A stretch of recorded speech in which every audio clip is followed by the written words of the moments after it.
नमस्कार दोस्तों, ज्वार जागरण में आप लोग का स्वागत है। मुजफ्फरनगर में किसान महापंचायत शुरू, बड़ी संख्या में जुटे लोग। सिंधु बॉर्डर खाली करो की नारेबाजी के बाद किसान और स्थानीय लोगों में झड़प और पत्थरबाजी, पुलिस ने छोड़े आंसू के गोले। किसान नेता राकेश टिकैत ने कहा, मैं खुद को गिरफ्तारी दे दूंगा, पुलिस को मुझे गिरफ्तार करने के लिए यहाँ आने की जरूरत नहीं है। यहाँ किसान की पगड़ी की, उसके मान सम्मान की लड़ाई है। हम हटेंगे तो सम्मान के साथ हटेंगे। उधर किसान महापंचायत में पहुंचे जयंत चौधरी, आपके संजय सिंह इधर आंदोलन में वापस लौटा एक दल। राष्ट्रपति का अभिभाषण, तीनों कृषि कानूनों से किसानों को मिले भी अधिकार। गणतंत्र का दिवस अपमान दुर्भाग्यपूर्ण।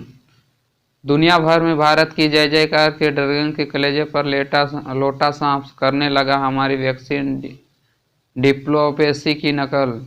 भारत में पिछले 24 घंटा में कोरोना के 18,855 नए मामले आने के बाद कुल पॉजिटिव मामलों की संख्या 1,07,20,408 हुई। 163 नए लोगों की मौत के बाद मरने वालों की संख्या 1,54,100 पहुंचा। चारा घोटाला मामले में उच्च न्यायालय ने आरजेडी प्रमुख लालू प्रसाद यादव जमानत खारिज की। मामले की अगली सुनवाई 5 फरवरी को होगी। राजस्थान सरकार ने डीजल पेट्रोल पर वैट की 2% कम किया और पेट्रोल पर 36 वैट, डीजल पर 36 वैट है। अमित शाह के दौरे से टीएमसी में फिर से भगदौड़, राजीव बनर्जी दिया इस्तीफा, बीजेपी में शामिल होने के संकेत। लोकल ट्रेनों को शुरू करने के लिए महाराष्ट्र सरकार की तरफ से निर्देश जारी किए गए हैं, लेकिन इस पर आखिरी फैसला रेलवे ही लेगा। महाराष्ट्र सरकार ने 1 फरवरी 2021 से मुंबई में लोकल ट्रेनें शुरू करने का निर्देश दिया है। आर्थिक सर्वे 2020-21 लॉकडाउन के दौरान गिरी अर्थव्यवस्था में अगले साल तक आएगा सुधार। आर्थिक सर्वे इस 7.7% गिर सकती है। जीडीपी अगले साल 11% बढ़त का अनुमान।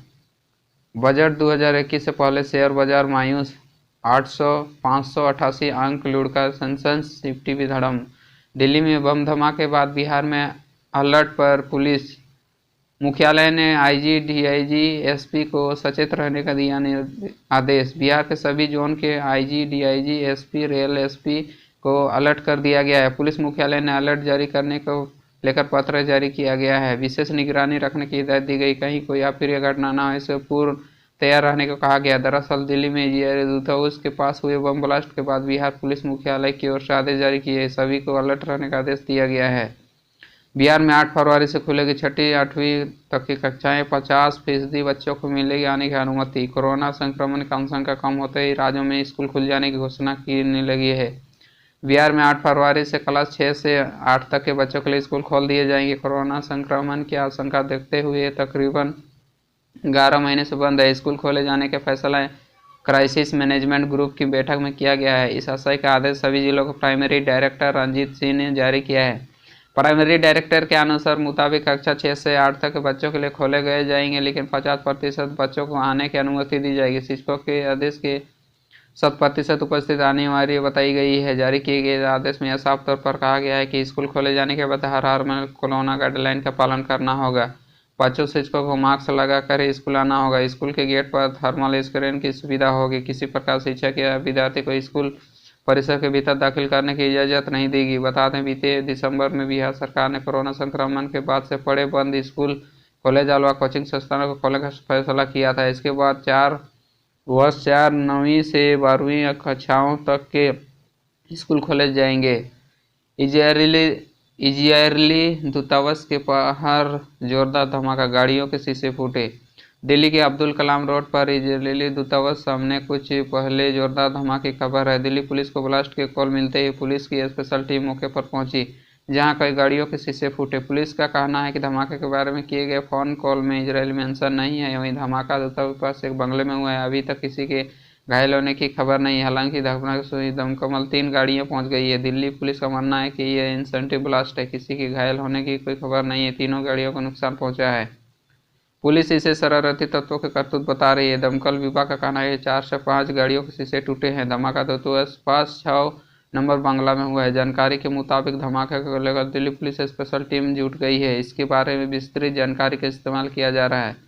आपको बता दें, पिछले साल दिसंबर के माह खुफिया एजेंसी ने भारत में रहने वाली नागरिकों और चाबू हाउस उनके फेस्टिवल अलर्ट किया गया था।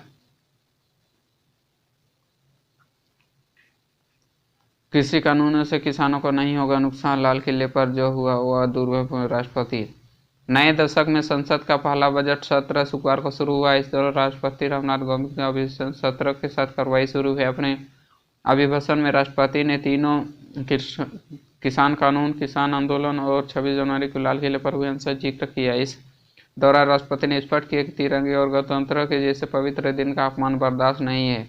तीनों कृषि कानून पर राष्ट्रपति ने कहा, मेरी सरकार यह स्पष्ट करना चाहती है कि तीनों नए कृषि कानून बनने से पहले पुरानी व्यवस्थाओं के तहत जो अधिकार थे और सुविधाएं थी उनमें भी कोई कमी नहीं की गई है, बल्कि इन कृषि सुधारों के जरिए सरकार ने किसानों को नई सुविधा उपलब्ध कराने के साथ साथ नए अधिकार दिए हैं।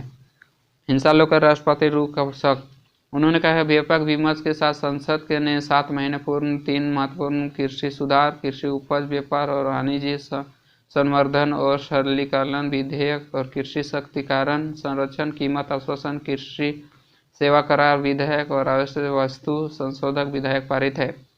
बीते दिनों लाल किले पर हुई हिंसा को लेकर सख्त दिखा। उन्होंने कहा कि पिछले तिरंगे और गणतंत्र जैसे पवित्र अपमान दुर्भाग्यपूर्ण है। जो संविधान हमें व्यक्ति की आज़ादी अधिकार देता है, वही संविधान हमें सिखाता है कानून और नियम का उतनी गंभीरता से पालन करना चाहिए।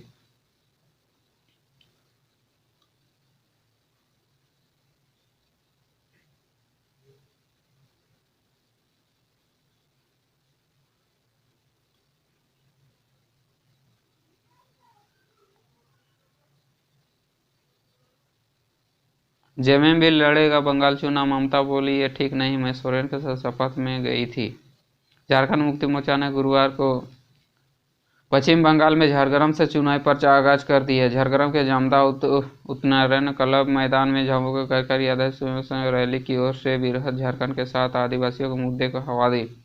जमुई के रैली से पश्चिम बंगाल की मुख्यमंत्री बनर्जी खुश नहीं हुई। उन्होंने कहा, हेमंत सोरेन सत्य रैली को अनुचित करार दिया। हेमंत सोरेन ने रैली में कहा कि झारखंड को अलग राज्य बनाने के समय सजीशन आदिवासियों को ताकतवर बनने नहीं दिया गया। झारखंड की सीमा से सटे बिहार, पश्चिम बंगाल, उड़ीसा के आदिवासी बहुल क्षेत्र को झारखंड में शामिल नहीं किया गया। यह पीड़ित झारखंड का हिस्सा है।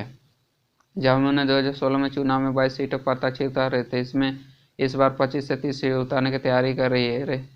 रैली में मंत्री चंपाई सोरेन, विधायक समीर मोहंती, रामदास सोरेन, सुप्रियो भट्टाचार्य में बंगाल प्रभारी बिट्टू मुर्मू, हिदायत खान संबोधित किया। बंगाल में झामुमो का चुनाव लड़ना ठीक नहीं। झामुमो की रैली के बाद तृणमूल कांग्रेस अध्यक्ष पश्चिम बंगाल मुख्यमंत्री ममता बनर्जी ने कहा कि हेमंत सोरेन के शपथ ग्रहण में सबसे पहले वह हम शामिल थे। उन्होंने उनकी पार्टी को अभूतपूर्व समर्थन दिया था। आज वह चुनाव लड़ने को बंगाल आए हैं। उम्मीदवारों को मैदान में उतारना यह कहीं से ठीक नहीं है।